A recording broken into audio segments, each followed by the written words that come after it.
The cable guy begins with a service call. Not a break-in, not a threat, not some stranger forcing his way into somebody else's life. Steven lets him in. First because he wants cable, then because Chip is useful, and then because Chip is funny enough, helpful enough, generous enough that saying no starts to feel unnecessary.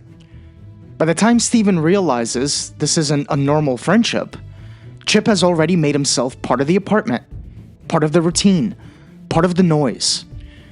That is the trick of the movie.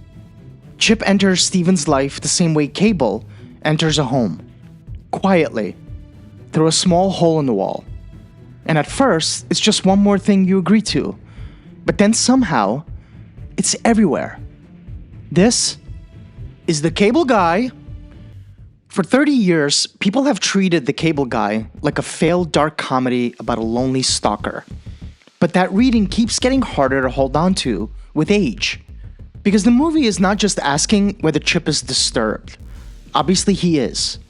The better question is why his version of loneliness feels so much easier to recognize now. Was this just Jim Carrey making audiences uncomfortable in the wrong summer? Or was the Cable Guy early to something we did not have language for yet? The strange intimacy people build with media, screens, voices, personalities, and access. The answer depends on looking past what audiences thought they were buying in 1996 and paying attention to the movie they actually got. This is the pattern the movie keeps repeating. A service call turns into a friendship. A favor turns into something Steven now owes. Access starts to feel like permission. And attention becomes Chip's proof that something real has happened. Once you see that, the whole movie shifts. The Cable Guy did not predict the internet because it guessed the devices right. It predicted the internet because it understood the loneliness that would make those devices feel impossible to resist. That is why Chip Douglas still works as more than a stalker joke. He's not scary because he loves television. He's scary because television taught him what love was supposed to look like, and nobody ever stepped in to tell him the difference. The basketball scene is the first time the pattern becomes impossible to miss. Chip doesn't show up like a guy playing pickup basketball. He shows up like there are cameras on him.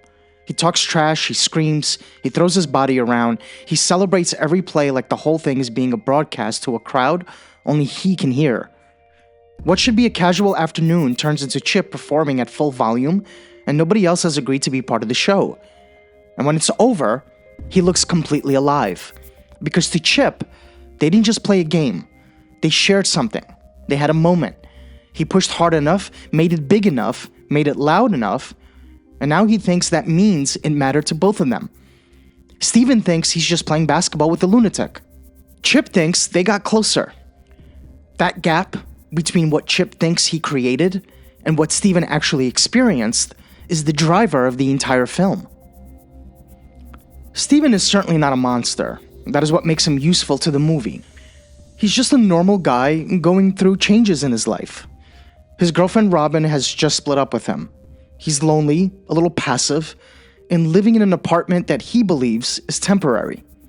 So when Chip offers him free premium channels, Steven does not exactly resist. He's not conned, he goes along with it. He bribes the Cable Guy because he wants the perks, and because the lie feels small enough to excuse. That is the first act in miniature. Steven accepts something that looks free without realizing it has already created a debt. And that is where the movie gets uncomfortable. Steven wants the good parts of Chip without having to deal with Chip as a person. He wants the jokes, the favors, the company when it's convenient, but he doesn't want the pressure that comes with being needed by someone. To Steven, this is casual, something he can back away from whenever he wants. To Chip, it's friendship. So when Steven finally tries to put space between them, Chip doesn't hear a boundary. He hears rejection. Steven thinks he accepted free cable, but what he really accepted was a person who doesn't come with an off switch. Access mistaken for intimacy. That's the movie's entire mechanism. Chip keeps making the same mistake. He thinks being near someone means being close to them. He thinks if you've been inside their apartment, eaten with them, met their friends, helped them out, then something has happened between you. Not just a casual hangout, something real. And the movie keeps pushing this mistake further and further. Medieval Times is probably the best example. Chip doesn't just take Steven to dinner, he takes him into a fantasy where he's already decided they're both going to share. He screams for their night. He drags Steven into the bit. He makes the whole table part of the performance, whether they want to be or not. It's funny, it's exhausting, and it's way too much. But to Chip, that's the point. If the night is big enough, loud enough, intense enough, maybe Steven will feel what Chip feels. Maybe the moment will make the friendship real. That is Chip's problem. He thinks intensity can do the work of consent. He thinks if he pushes hard enough, a bond will appear. So when Steven starts pulling away, Chip doesn't just get hurt. He uses everything he has already put in place. The cable access, the phone lines, the company records, the fake relationships. All the little ways he slipped into Steven's life now become ways to keep himself there. That is when the movie turns. Chip is not just trying to hang out anymore. He's trying to prove Steven can't turn him off. And this is where television matters.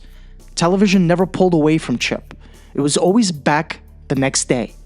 Same voices, same glow, same feeling that somebody was there. That is his definition of closeness. Chip doesn't just want Steven to like him, he wants him to stay tuned. The movie only really works because it's Jim Carrey. Ben Stiller, the director of the film, didn't just cast him against type. He cast him because of it. By 1996, audiences knew exactly what they wanted from Carrey. They wanted the rubber face, the impossible timing, the body that seemed like it could bend, snap, and explode for a laugh. They wanted Ace Ventura, The Mask, Dumb and Dumber, that wild cartoon energy that always felt safe because it was built to entertain you. And that is what makes cable guys so uncomfortable. Chip looks familiar, same face, same timing, same need to take over every scene. But now, for the first time, you can feel the other person wanting it to stop. In those earlier movies, Carrey's excess feels like a gift. He throws himself into the joke, destroys his body for the laugh, and the audience gets to enjoy the chaos without owing him anything. The cable guy takes that same energy and adds need. Now, the smiles last a little too long. The voice changes don't feel playful anymore. The physical comedy starts to feel like pressure. It's not just a bit. It's Chip trying every version of himself until he finds the one Steven might accept. Every joke is a test. Every reference is a way in. Every performance is him asking, is this the one that makes you stay? That is why some of the backlash makes sense.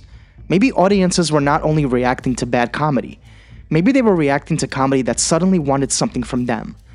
They expected Jim Carrey to invite them into the chaos. Instead, the cable guy made that chaos needy. The audience wanted Jim Carrey to act unhinged. They just did not want the unhinged part to ask for anything back. Chip tells Steven that television basically raised him. Not as a joke, not as a metaphor, he says it plainly. His mother worked, the TV was always on, and for a lot of his childhood, that was the thing keeping him company. The movie is not asking us to excuse Chip, it's showing us where he came from. Because if television is what keeps you company, eventually television starts teaching you what company feels like. And TV offers a very strange version of that. The people on screen feel familiar. You know their voices, you know their jokes, you know their little routines. They come back every week, always available, always glad to see you, and they never ask anything from you. Chip learned from that. You can hear it every time he talks. He borrows names from old shows. Ernie Douglas, Larry Tate, Ricky Ricardo. He slips into characters. He tries on voices like he's flipping through channels, searching for the version of himself that might make someone else stay. At first, it plays like a joke. Then it starts to feel sad. Because Chip may not be hiding who he is. He just doesn't know who he is without the references. Take away the voices, the bits, the borrowed names, and what's left? Maybe just a lonely kid who learned how to talk by listening to people who were never directly talking to him. Television became trustworthy for the worst possible reason. It kept showing up when people did not. Every night, same glow, same voices, same feeling that somebody was there. No wonder Chip mistook something that was always available for something that actually loved him. So the question is no longer whether Chip is lonely. The movie answers that early and answers it clearly.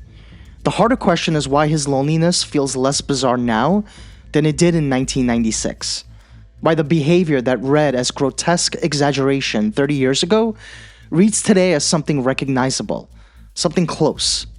That is where The Cable Guy stops being a strange Jim Carrey misfire and starts looking like a film that understood the emotional shape of the future before the future had built the machinery.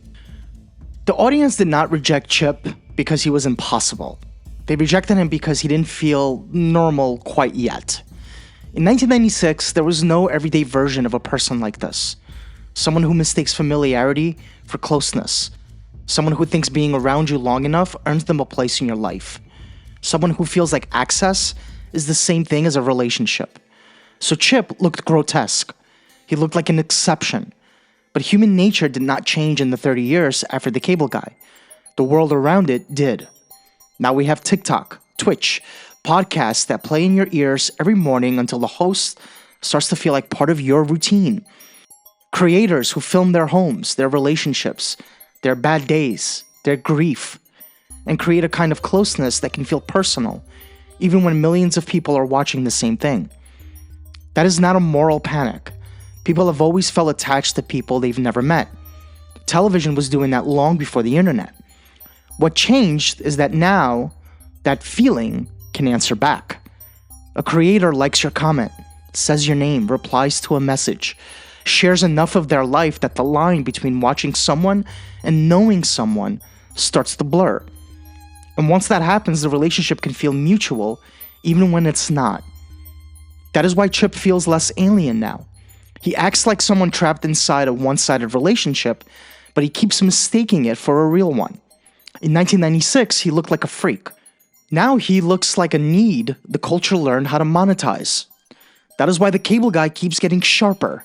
Not because the world became darker in some vague way, but because Chip's particular loneliness, the need to feel known through access alone, doesn't feel so strange anymore. It feels ordinary. And that is what makes the movie feel even scarier now.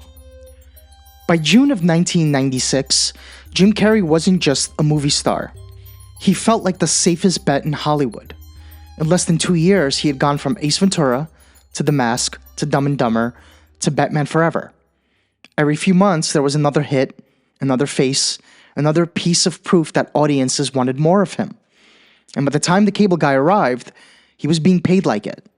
$20 million, up front. The first comic actor to reach that number. That salary told the industry what it thought it already knew. People wanted Jim Carrey, so give them Jim Carrey. But The Cable Guy gave them the version they were not ready for. It opened at number 1. It made money, about $102.8 million worldwide on a $47 million budget. So the easy story that it simply bombed is simply not true. The problem was stranger than that. People showed up expecting one kind of Jim Carrey movie, then sat through something darker, colder, and harder to laugh off. Roger Ebert's review gets right to the mismatch. He noted that the marketing sold the, quote, madcap zany stuff, unquote, while the movie slowly revealed itself as a black comedy about a deeply troubled man. That is not just a review. That is the sound of an audience realizing the promise had changed. Carrey had become a brand of safety. The Cable Guy made that safety feel unstable. Everything else is just the box office trying to explain the discomfort. There's a name for what Chip is caught in. Parasocial attachment. And this did not start with the internet. In fact, researchers were writing about it back in the 1950s when they were looking at the way people related to television personalities. Talk show hosts and newscasters. Performers who showed up in the living room night after night. The viewer could feel real warmth, real familiarity, real closeness. But the person on screen had no idea they existed. That is the strange thing about it. It can feel real on one side, even though it cannot be returned on the other. Television was already creating that feeling. The internet did not invent it. It just made it easier to keep going, and easier to lose control of. Because social media added the one thing television usually could not give you: a response. That is where the feeling changes. Because once access feels personal, losing access feels personal also. A creator goes quiet, changes direction, stops posting as much, stops feeling available. And for some people, the warmth turns into resentment fast.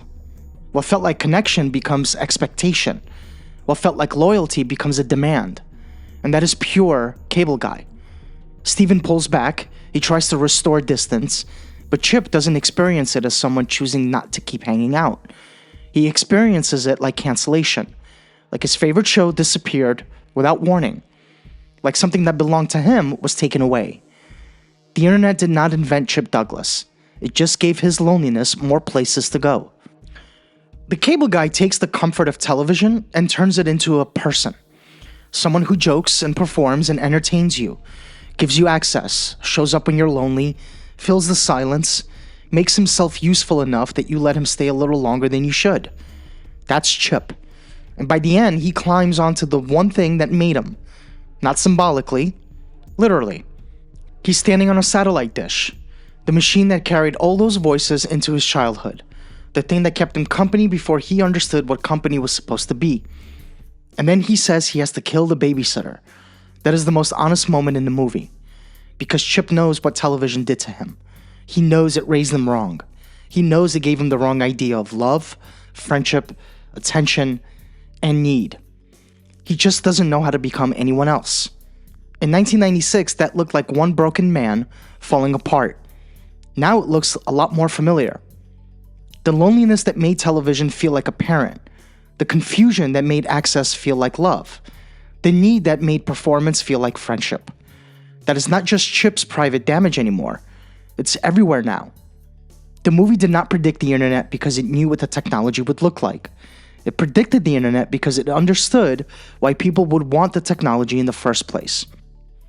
If The Cable Guy is about someone mistaking access for love, then Fast and the Furious is about what happens when love finally gives people somewhere to belong. 5 years later, another film would build its whole mythology around the word Chip never really understood. Family. Not family as blood, not family as biology. Family as loyalty, shelter, identity, and escape. The Cable Guy shows what happens when loneliness turns connection into a demand. The Fast and the Furious shows what happens when lonely people turn connection into a code. That is the next story. Until then, thank you for watching, and please take care of yourself.